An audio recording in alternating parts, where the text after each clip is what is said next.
말씀을 공부하도록 하겠습니다. 악인의 제사는 여호와께서 미워하셔도 정직한 자의 기도는 그가 기뻐하시느니라. 아멘. 오늘 본문의 말씀의 중요한 핵심의 포인트는 뭘까요? 보니까 악인의 제사와 정직한 자의 기도에 대한 것을 대비해서 말씀해 주고 있는 것을 볼 수 있습니다. 하나님이 기뻐하시는 게 뭘까요? 여기서 말하는 핵심적인 것은 예배를 드려도 그것이 하나님이 기뻐하시는 예배가 되지 못하면 그 예배는 악인의 제사가 될 수 있다는 겁니다. 그리고 하나님이 기뻐하시는 것은 뭐냐면 순종의 제사죠. 그 순종할 수 있는 가장 중요한 능력이 뭐냐? 바로 기도에 있다는 겁니다. 하나님 앞에 온전히 의뢰하고 하나님을 의지하고 하나님을 온전히 붙드는 그런 우리의 가장 기본적인 자세. 근데 여기 정직한 기도라고 표현하고 있습니다. 그럼 여러분들의 기도는 정직하지 않다는 얘기인가요? 여기서 말하는 정직한 기도라는 의미 속에서는 여러 가지 표현할 수 있겠지만 무엇보다 더 먼저 생각할 것은 뭐냐면 하나님 앞에 온전한 회개의 기도를 말할 것이고요. 그리고 거짓된 기도가 돼서는 안 된다는 겁니다. 왜냐하면 하나님은 다 아시거든요. 우리의 행위를 다 아십니다. 오늘 본문 3절 보세요. 여호와의 눈은 어디서든지 악인과 선인을 감찰하신다고 했습니다. 여러분 여기서 이 잠언의 15장에 나오는 악인과 선인 무엇을 말하는 겁니까? 하나님의 말씀에 온전히 순종하며 하나님 안에 사는 사람들은 선인이고 또 정직한 자이고 의로운 자가 되고 그리고 그렇지 않은 여기 뭐 악한 자라는 것은 그냥 도둑질하고 나쁜 짓하고 이런 사람을 얘기하는 게 아니에요. 불신자를 얘기하는 게 아니에요. 바로 우리가 악인이 될 수 있다는 근거를 제시하고 있는 것입니다. 우리는 늘 선합니까? 예수 믿으면 무조건 다 그냥 편하게 우리는 얼마든지 선택받았기 때문에 아무렇게 해도 우리는 무조건 천국가니까 우리 괜찮습니까? 이거 아니에요, 여러분. 여러분 이것 때문에 사실은 무조건 선택과 조건적인 선택이 존재하거든요.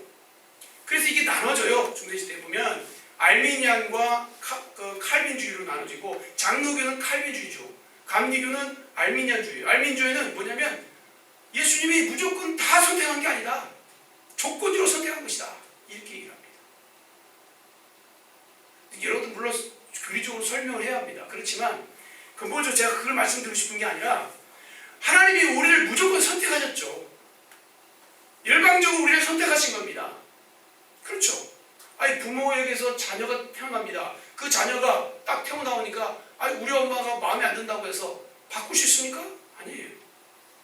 선택한 거예요. 자동으로 부모의 자녀가 된 거예요. 선택된 거예요. 이건 어떻게 할 수가 없는 거예요. 하나님이 우리를 만드셨어요. 하나님이 우리를 택하셨습니다. 그런데 무조건 중요한 건 뭐냐면 여러분 우리의 착각 중에 뭐냐면 예수 믿는 사람들의 가장 큰 문제점이 하나가 난 예수 믿으니까 난 천국 간다 이런 아주 단편적인 잘못된 착각에 빠진 사람들이 있어요. 성경에 우리가 제가 그런 말씀드렸지만 사대교회를 향해서 뭐라고 했습니까? 너희들이 행위를 안다. 그런데 실상은 너희들 다 죽었다. 그랬습니다. 교회만 열심히 다니고 뭐 신앙생활 열심히 하고 있다고 해서 여러분 다 구원받습니까? 아니에요. 무엇보다 중요한 것은 주님이 내 안에.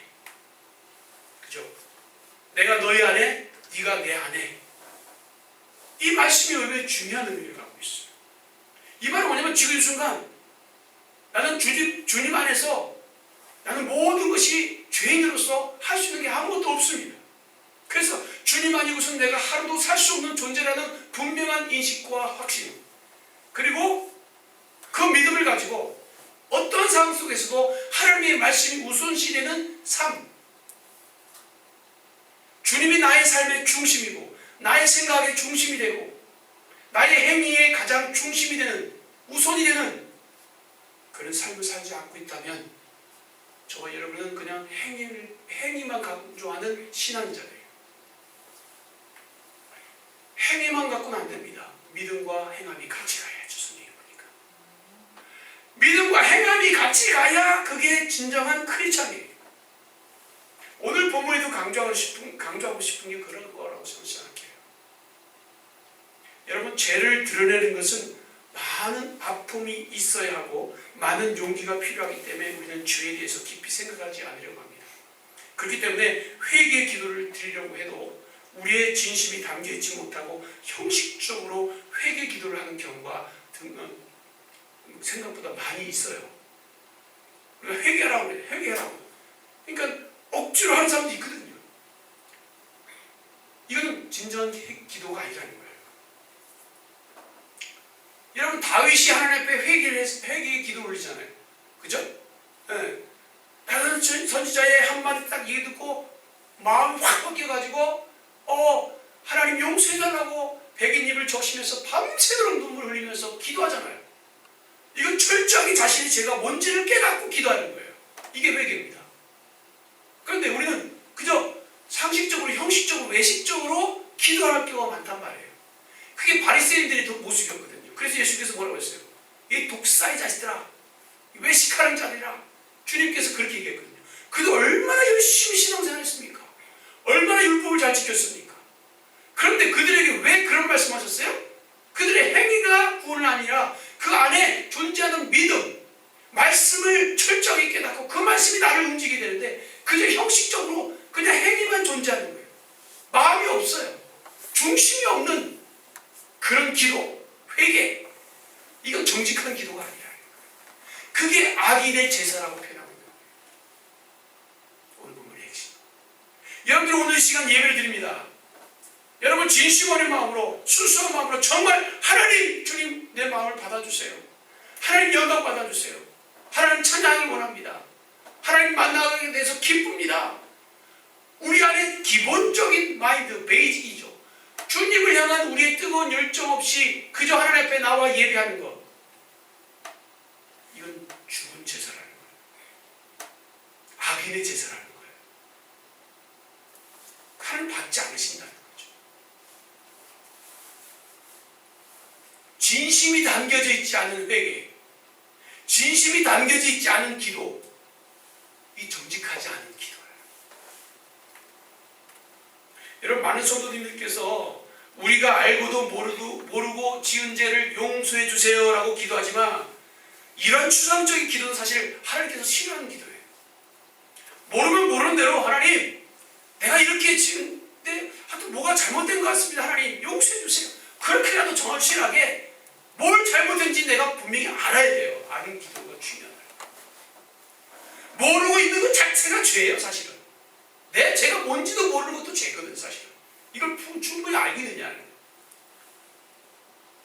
그래서 오늘 본문에서 여호와께서는 정직한 자의 기도를 기뻐하신다고 말씀하고 계십니다. 하나님께서는 우리의 모든 것을 알고 계십니다. 그렇죠? 우리의 연약함을 알고 계시고 우리가 날마다 죄를 지을 수밖에 없는 부족한 자들임을 주님이 다 알고 계십니다. 그런데 하나님은 왜 이 정직한 기도를 받으시고 하시냐는 거예요. 하나님은 왜 우리의 기도를 요구하시냐는 거예요. 왜? 중요한 것은 하나님은 다 알아요. 근데 뭐가 문제예요? 내가 알아야 한다는 거예요. 내가 뭔 죄를 지었고 내가 어떤 마음인지를 알아야 되는 거예요. 할렐루야. 제일 중요한 거예요.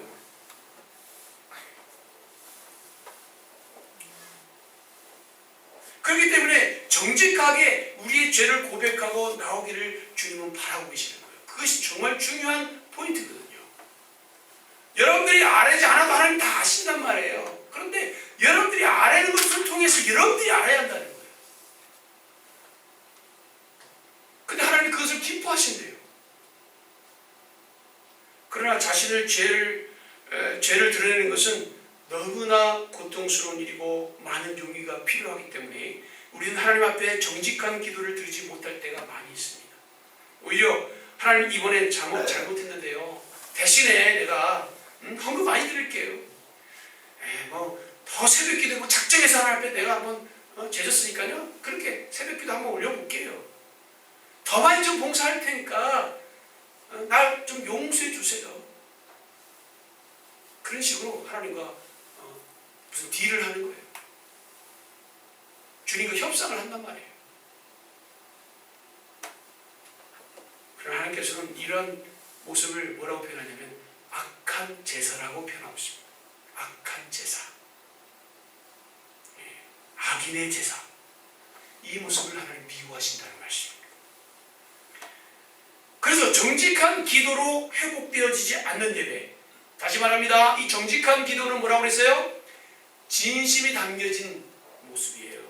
내 마음 중심을 하나님 앞에 내어놓는 모습을 말하는 겁니다.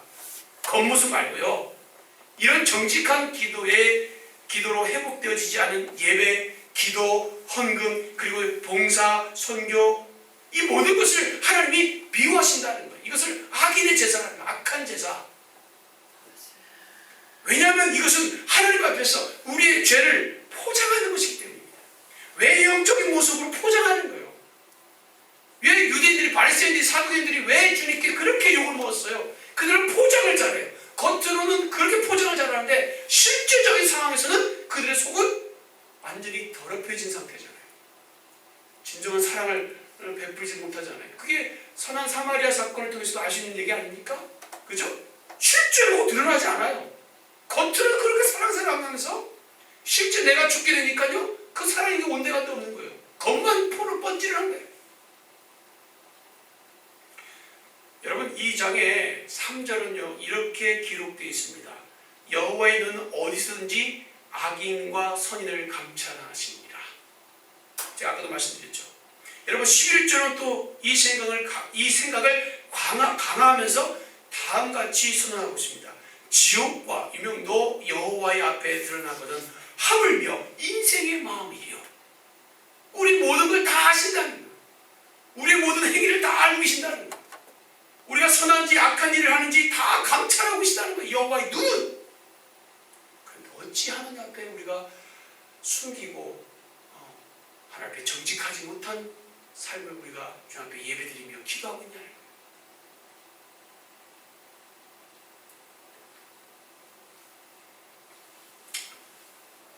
한편 또 8절과 9절은 오늘 본문을 읽어본 거죠.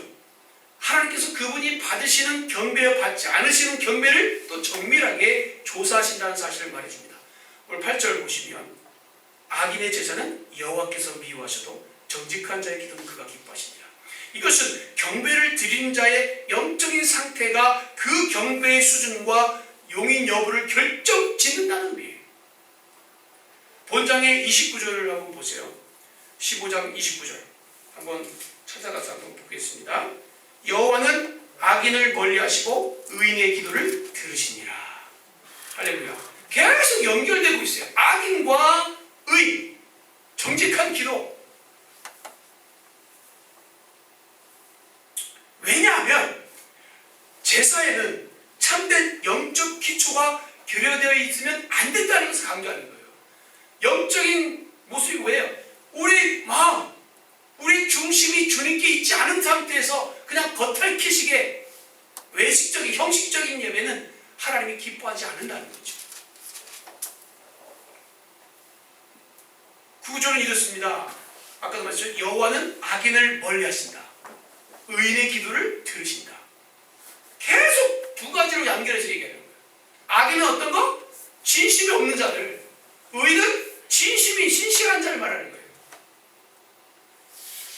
한마디로 악인은 하나님 없는 삶, 즉 내 안에 주님을 모셔드리지 못한 이들을 악인이라고 얘기할 수도 있겠죠. 근데 여기서 말하는 사람들은 불신자를 얘기하는 것이 아니라 믿는 자들을 향해서 얘기하는 거예요. 여러분, 의인이 올려드리는 기도는 하나님을 기쁘시게 합니다. 우리는 하나님을 기쁘시게 하는 삶을 살도록 하나님이 창조하셨어요. 우리의 근본 목적이에요. 하나님을 기쁘시게 하는 삶을 살 때 우리는 진정한 평안과 기쁨을 우리도 누릴 수가 있는 거예요. 돈이 있다고 기뻐하지 않아요. 권력이 있다고 기뻐하는 게 아니에요. 예? 뭔가 성취했다고 기뻐하는 게 아니에요. 그 순간이죠.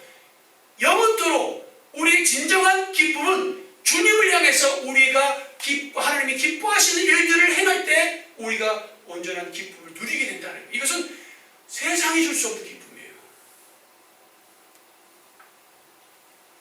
여러분, 기도는 개인적이고 내적인 행위입니다. 마태복음 6장 6절에 나타난 얘기죠. 그리고 일반적으로 믿지 않는 자들은 기도하는 척하지 않습니다. 하지만 제사는 외적인 의식이고 악인들도 그것에 쉽게 참여할 수 있거든요. 왜? 겉모습으로는 얼마든지 할 수 있거든요. 겉모습으로 예배는 다 드릴 수 있어요. 근데 의인의 정직한 기도는 아무나 하는 게 아니라는 거예요. 그러니까 하나님이 기뻐하시는 것은 이 자리에 수만 명, 수백 명, 수천만 명이 모여도 하나님은 의미 없다고 생각한다니까요. 한두 사람이 모여도 주 예수 이름으로 모인 자들, 주님 안에서 진실되고 정직한 주님을 향한 우리의 마음이 온전히 주님께로 향한 자들만이 이 두세 사람이 모인 곳에 주님이 나와 내가 너희들과 함께 하겠다고 말씀하셨죠. 그 예배를 받으신다.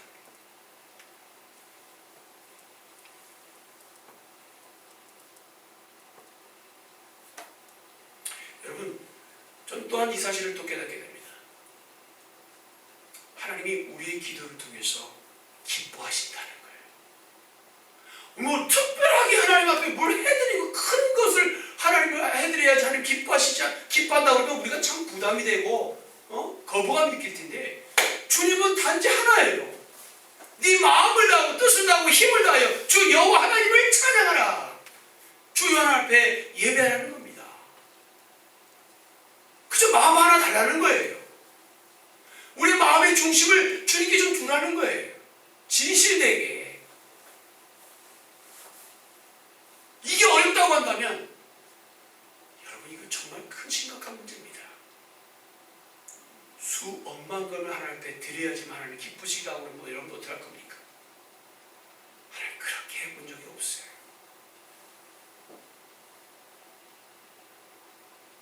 그러니까 우리는 하나님이 우리의 기도를 통해서 기뻐하신다는 것만 들어도 우리는 그 자체로 우리는 너무 감사한 거예요. 힘이 나는 얘기입니다.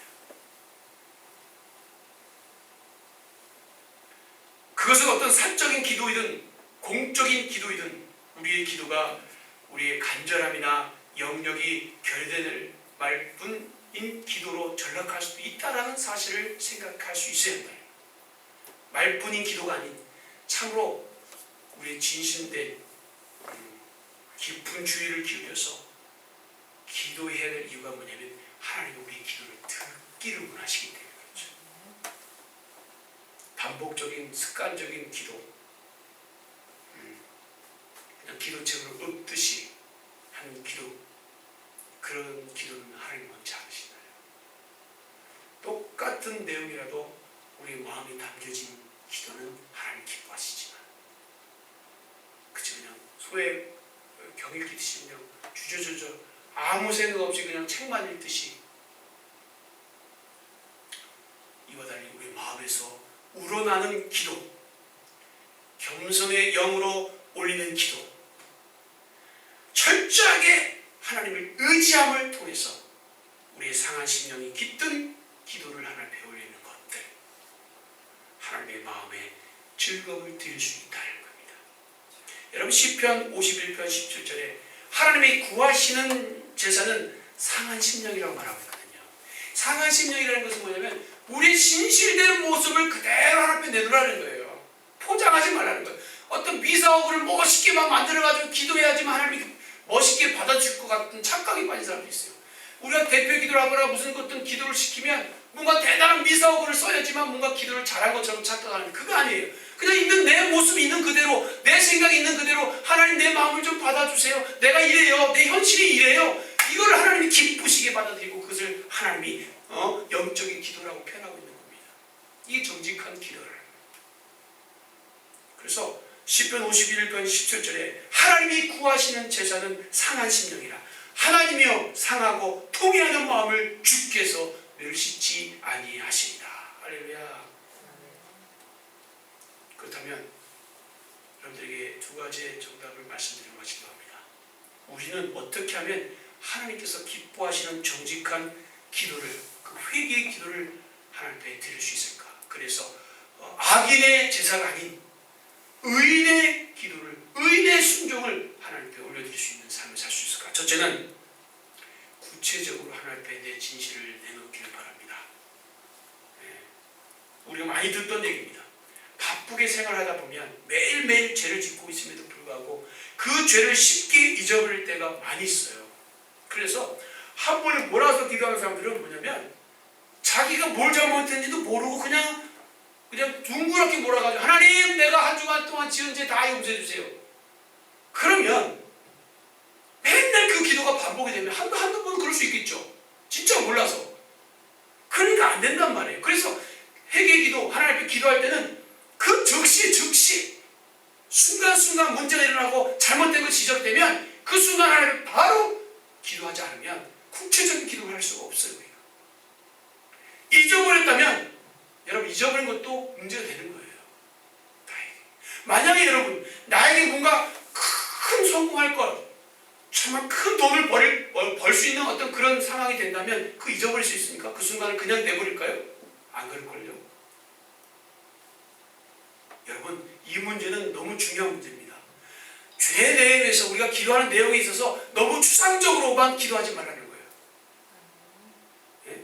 구체적으로 기도하는 삶을 살아셔야 된다는 거예요. 그래야 정직한 기도가 되는 거예요. 그냥 뭐 웅불들이 그냥 다 모아가지고 그냥 한 번에 해서 그냥 몰아붙이는 기도가 하지 말라는 거예요. 내가 이래서 하나님 이래서 잘못했습니다. 하나님 이렇게 해야 되는데 내가 잘못한 것입니다. 하나님 왜 내가 이렇게 했는지 모르겠어요. 이런 일들을 하면 안 되는데 분명하게 이 잘못에 대한 부분을 내가 인식하고 있어야 한다. 그래서 여러분 미국의 청교도인들은요 매일같이 자기 그 밤에 자기 전에 점검표를 적었어요. 점검표에 몇 가지 한 보통 10가지 이상을 적어놓고 반성 기도를 올렸다는 거예요. 예. 뭐 예를 들어서 오늘 성경을 읽었는가 적어놓은 거예요. 안 읽었으면 이것도 잘못된 것인가 하나님께 기도하는 거죠. 하나님께 또 맡기는 기도로 하루를 시작했는가, 내가 하나님을 철저하게 의지하면서 기도했는가, 살았는가, 열심히 내 이웃들을 도왔는가, 아이들을 하나님의 말씀으로 열심히 가르쳤는가, 직장 동료의 그리스도인의 삶을 직장 동료들 앞에서 내가 진정한 크리스찬으로서 온전한 삶을 살았는가, 정직한 삶을 살았는가, 이웃의 것을 탐하지 않고 도둑질하지 않았는가, 뭐 등등. 그래서 한 10가지 정도를 적어놓고 자기가 그것을 매일같이 체크하면서 자신이 잊어버리지 않도록 구체적으로 하나님 앞에 기도하는 습관을 들였다. 이 시대도 정말 필요한 시대가 아닌가 싶어요.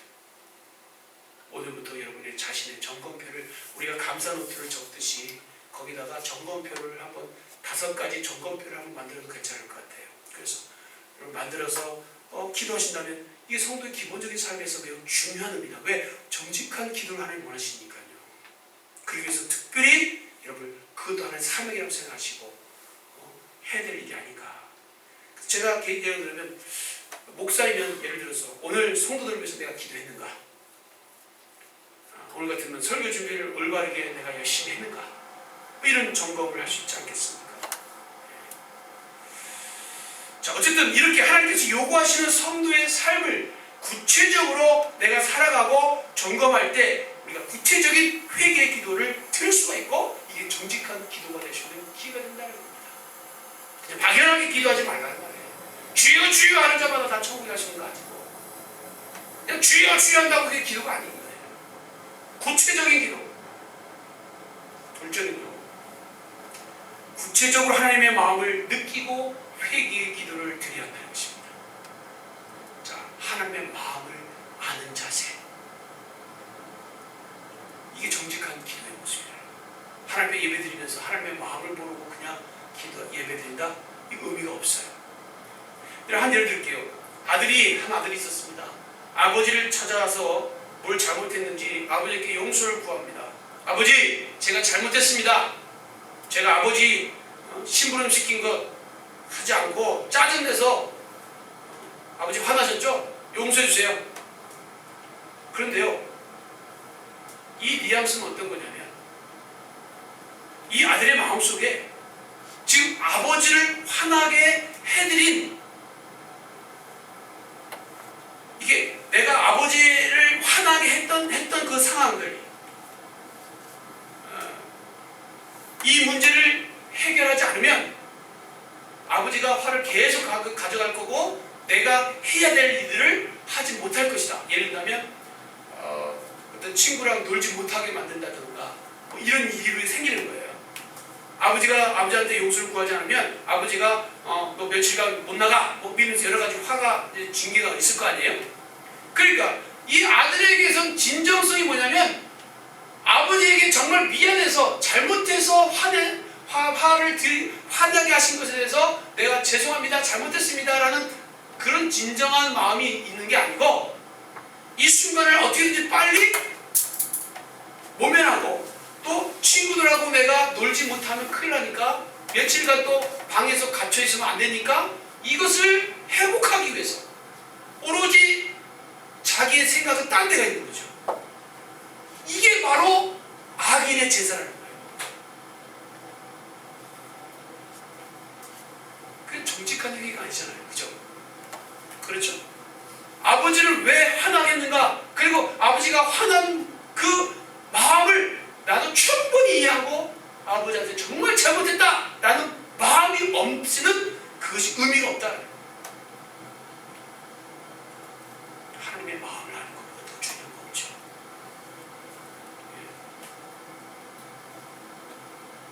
누가복음 15장에 보면 도랑 탕자의 피를 우리가 알 수 있습니다. 둘째 아들이 먼 나라로 갔을 때 매일 마을 어귀에 나가서 애타는 마음으로 아들을 기다리는 아버지의 심정을 우리 하나님 아버지의 마음이라고 말씀하고 계십니다. 그러나 우리는 그 하나님의 마음을 다 헤아리기가 어렵습니다. 왜? 우리가 하나님의 사랑으로 현재 우리의 지체를 사랑하지 않고 있기 때문입니다. 성령께서 조명해 주셔서 하나님의 마음을 알게 하시지만 하나님의 말씀에 순종함으로써 우리는 하나님의 마음을 더욱더 알 수가 있는 것입니다. 왜냐하면 사람들은 자신의 경험을 통해 남을 이해할 수 있기 때문이죠. 우리가 환난을 만나는 이유는 그 환난을 통해서 많은 이들에게 그 환난에서 당한 똑같은 환난을 만나는 자들에게 도움을 주기 위한 하나님의 계기도 되는 것이죠. 사랑을 받은 사람이 사랑할 수 있고 사랑해 본 사람이 더 큰 사랑을 깨달을 수가 있는 것입니다. 우리는 상처받는 것이 두려워서 사랑을 하지 못할 때가 많이 있습니다. 그러나 하나님의 사랑으로 사랑을 하고 뼈저린 상처를 받았을 때 비로소 우리를 향하신 그 사랑, 우리의 죄를 위해 그 외아들 예수 그리스도를 십자가에 못 박혀 죽일 수밖에 없는 그 사랑을 우리가 깨달을 수 있다는 것입니다. 여러분, 한 일만 드리고 마칠게요. 미국의 어느 교회에서요 엄청난 큰 이벤트성 프로그램을 하나 만들었어요. 교인들에게 당신들 이번 달에 11조를 해라. 정확하게 100%. 그리고 나서 6개월인가요? 3개월 정도가 11조를 하고 만약에 그 11조를 하고 나서 몇 배의 복을 받지 못한다면 교회에서 몇 배에 해당하는 금액을 다시 돌려주겠다. 당신 예를 들어 100만 원을 했는데 한 300만 원을 하나님이 더 3배, 30배, 60배 뭐 예를 들어 복을 준다고 하는데 최소한 3배에서 10배 이상 하나님이 주시지 않는다면 교회에서 다 물어주겠다. 이런 참 어떻게 보면 이벤트성인지 모르지만 그렇게 했다는 거예요. 결과가 어떻게 될지 잘 모르겠어요. 물론 믿음이 좋고 11조는 반드시 해야 된다라는 어떤 그런 각인을 시키기 위한 하나의 훈련성 어떤 이벤트일 수 있을지 모르겠죠. 그걸 나쁘다고 하기는 좀 쉽지 않습니다. 그런데 11조의 의미가 복 받기 위해서 11조를 합니까? 우리가 몇 배로 복을 받기 위해서 11조를 한다는 의식이 그 속에 담겨져 있죠. 11조만 하면 무조건 복 받습니까? 우리는 11조가 성경에서 볼 때 그런 의미가 아니라는 걸 분명히 알고 있습니다. 11조는 철저하게 하나님의 것을 구별하고 그 물질 앞에서 우상이 되지 않고 철저하게 그 어떤 것보다도 하나님이 내 삶의 중심의 우선입니다라는 것을 명확하게 우리 자신을 내어놓는 믿음의 중요한 포인트죠. 물질이 있든 없든 중요한 것이 아닙니다. 물질보다도 더 비교할 수 없을 만큼 하나님은 위대하십니다. 우리 믿음을 드러내는 것이 11조의 대상입니다. 하나님은 거지가 아니시죠.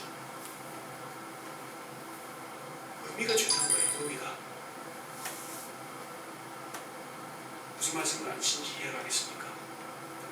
그 교회는 정말 하나님이 물론 복 주신다. 하나님 복 주시는 분이죠. 근데 그게 외형적인 거라니까요. 우리는 거기에 착각에 빠져 있단 말이에요. 11조 하면 복 받는다. 여기만 초점 맞춰서 11조 하다 보면 여러분 그건 세상에 복빌러 다니는 사람들과 뭐가 다르다니? 오늘 보세요. 악인의 제사가 바로 그런 거예요. 우리가 신앙생활을 하면서 잘못된 의식, 잘못된 생각에 빠져서 그것이 마치 하나님의 마음인 것처럼 착각하면서 우리가 따라가고 있는 건 아닌지 돌아봐야 돼요. 내 자신의 정직한 기도가 무엇인지. 그래서 우리는 이 정직한 기도를 하나님이 받으신 이 정직한 의인, 선인 하나님 다 보고 계신다고 했는데 이 정직한 기도를 드리기 위해서 우리는 매일의 삶을 민감하게 사는 존재가 되어야 해요. 구체적인 기도를 하고 있어요. 그리고 하나님의 마음을 알고 느끼고 회개하는 기도가 우리에게 필요하다. 이런 기도가 이 예배 가운데 있지 않다면 이거는 악인의 제사가 될 수 있는 가능성이 100%라는 거예요. 그리고 하나님의 사랑을 깨닫고 그 사랑의 사랑으로 살아가며 그 사랑을 더욱더 깨달아가면 갈수록 하나님께 내가 정직한 기도를 드릴 수가 있고 하나님의 은혜의 풍성함을 누릴 수가 있다는 사실을 우리가 분명히 깨닫게 되고 축원합니다. 이러한 복된 삶을 누리시며 하나님을 기쁘시게 되는 우리 사랑하는 성도들 다 되시길 주님을 축원합니다. 기도하겠습니다. 아버지 하나님 감사합니다. 오늘 주시는 하나님의 은혜와 사랑을 우리 마음 가운데 아버지 깊이 받아 누리게 도와주시옵소서. 철저하고 외식적이고 형식적인 우리의 삶이 아닌 악한 자들의 제사가 아닌 정직한 자의 기도가 우리의 삶이 되게 도와주시옵소서. 이 시간 하나님의 예배 헌금과 12절 하나님께 올려드립니다. 주님 받으시고 풍성한 하나님의 은혜와 복이 임하게 도와주시고 마음껏 주님을 찬양하며 영광 돌리기에 부족함이 없는 신실한 믿음의 종들 되게 하여 주옵소서. 하나님만 의뢰합니다. 하나님 받아 주옵소서. 이 모든 말씀 예수 그리스도의 이름으로 기도합니다. 아멘.